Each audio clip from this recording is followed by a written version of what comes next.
My name is Todd Landis. I am a retired U.S. Army Special Forces Sergeant Major. I currently teach for the Joint Special Operations University, and I teach creative problem solving and design and innovation.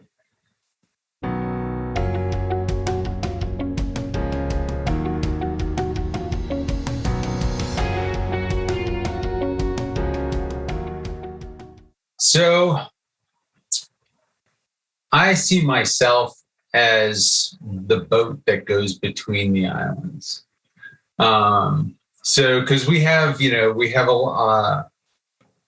within the community of practice, we have a lot of academics and that bring their own particular flavor to design. And so what I think I bring is I bring a practitioner's perspective, not an academic's perspective. So I firmly believe in right tool for right problem.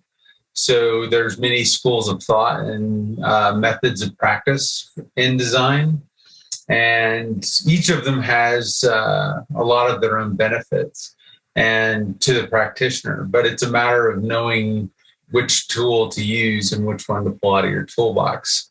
And so I think that's really what I bring, is traveling in and around the archipelago and bringing it out to the larger audience.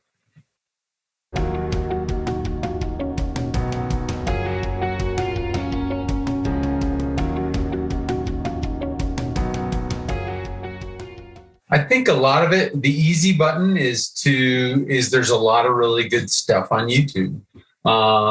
Their articles are great, and you can definitely dive much deeper into reading the articles.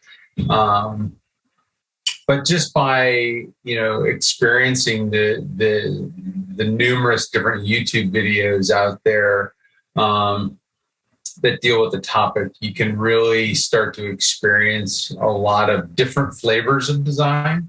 So I think that's kind of especially with as far young people are very much media savvy and like that. So I think, watching the videos is definitely the way to go for someone that's just trying to figure it all out.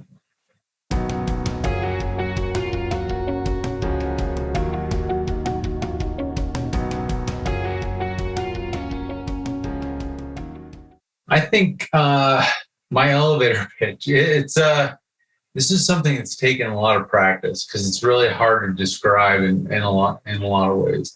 But I think mainly I try and tell people it's about thinking about problems from a different perspective, and really examining the way you think and getting out of the ruts that I think everyone realizes they get in these mental ruts, and design helps us move out of those ruts and think differently about the topics or issues we face.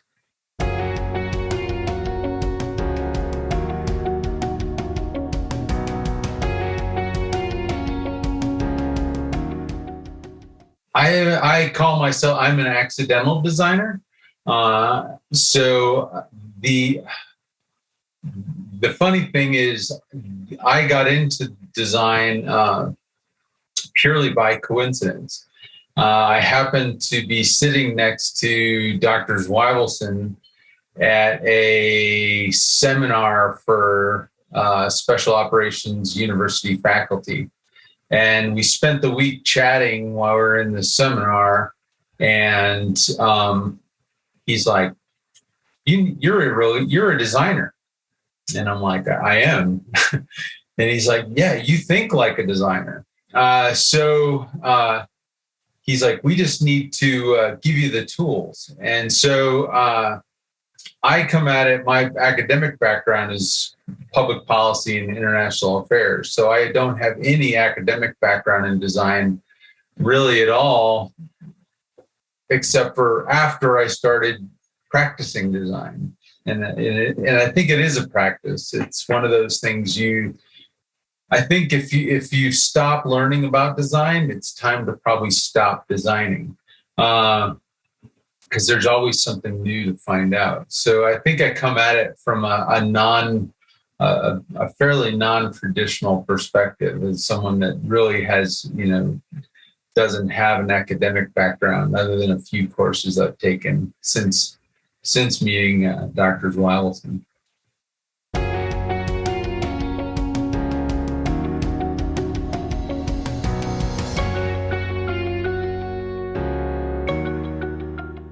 That's a toughie. I think, what's funny is design can be used anywhere. I've talked to people that,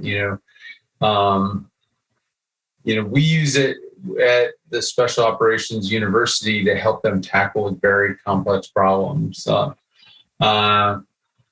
I've worked with Spacecom and other military organizations, helping them deal with complex topics that they're struggling with, and that traditional planning methods really don't help them get after. But I've talked to people just speculatively, but when you could use design in a relationship, because design is an iterative process where you are thinking about how other people think as well as your own thinking. So imagine that relationships with people are complex, right? Because they deal with humans. And humans are complex. So it is an iterative process. Too often we think about ourselves and our own perspective, but if you start to imagine another person's perspective in that relationship, you can probably do a better job of nurturing and fostering that relationship. So it can be used, I think, on almost anywhere. It's just because to me, design is really an examination of how I think about things. And so when you're thinking about your thinking, you're designing. It doesn't matter the topic.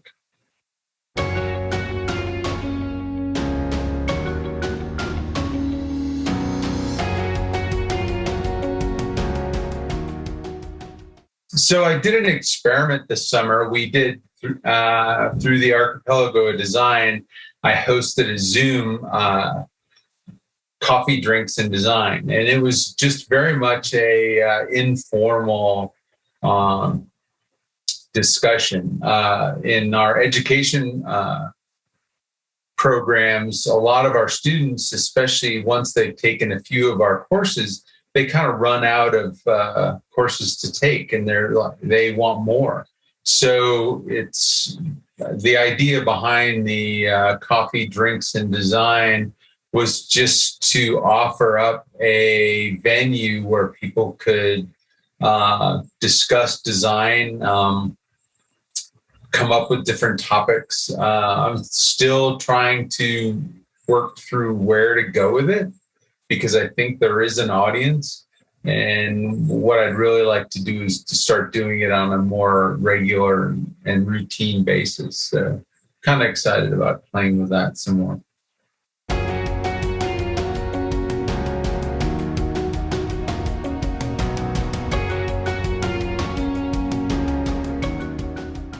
Design thinking, that's such a broad topic, because again, I have to go back to about it's thinking about how you're thinking and how others think and perceive. But I think it's not one thing. I went out and took a course at the Stanford B School, and it's their particular brand or methodology of design is very good for what it does. If you're looking to design a new product or a service, I really admire their methodology for those kind of things. But if you're, in the defense context or security context,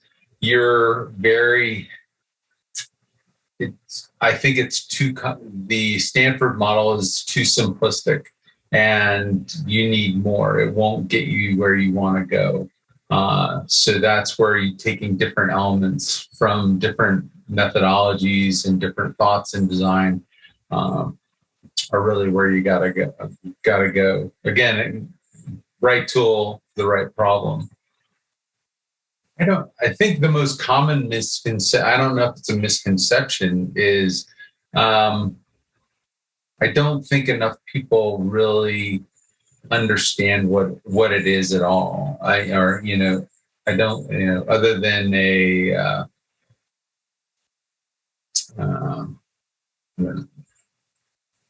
trying to think of how to frame it. I just don't think there's a good enough understanding what human-centered design is.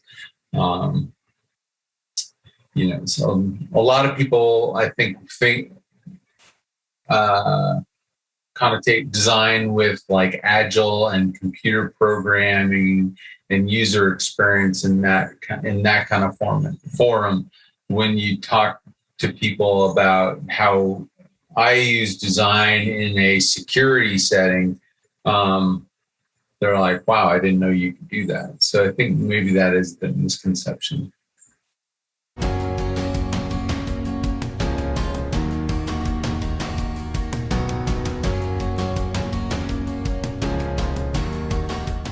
I think it's a matter of balance between all of the above. Those are, I've found throughout the years, you have balance of the family life with academic or intellectual pursuits. And then there is always the career job, how do you balance all those things? I think those are probably some of the biggest challenges to overcome is just achieving balance. I don't know if any of us can. It's kind of a constant tuning. That in and of itself is a very iterative process.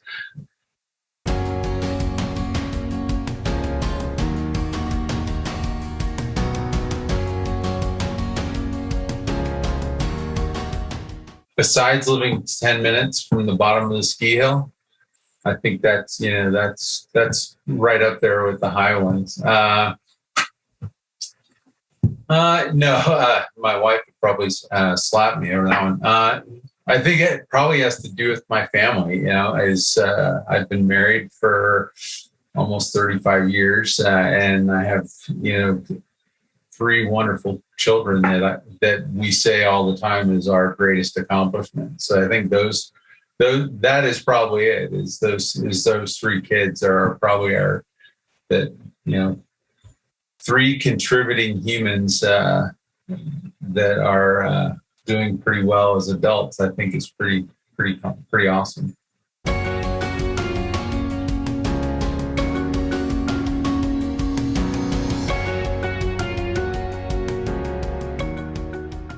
So that you can teach design virtually.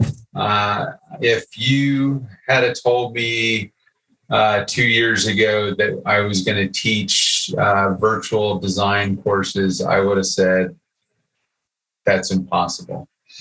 And me and Dr. Zweibelson have had this conversation because we both said it.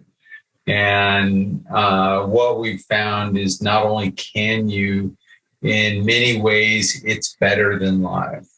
And the outcomes that we've been having with some of our design courses are, I think, really, truly impressive. And I don't know how we will go back to a pure in-person course, especially in the context where, I've been able to reach. I had a student that was in Mali last summer, and I taught a couple courses from Afghanistan last year. So being able to, spread the good word of design to such a far-reaching audience, I don't know how we'll be able to go back and put the genie back in the bottle. So I think that's, if there's anything that can be said that is a positive outcome of COVID, is that it's broadened a lot of our horizons about just what we can do and what we can accomplish via Zoom and other virtual methods. The biggest thing to me and what I like, I like to do, and what gives me satisfaction is spreading the word of design. And I think there's just so much opportunity. I started personally in a very military context, and I think there's so much room for growth. I think if we stay in a military context, it limits us, because we're not the military. Even when you look at security issues, international security issues, the military is not the sole player. So I think the outreach to other branches of our respective governments there's so much opportunity there. I think about my own academic background, where if you look at the U.S. State Department, how they make policy and how policy is developed. There's so much room for design within that area. So I think that, the room for growth and the area to, spread the good word of design. I think that's what excites me the most about the future and where we can go. So.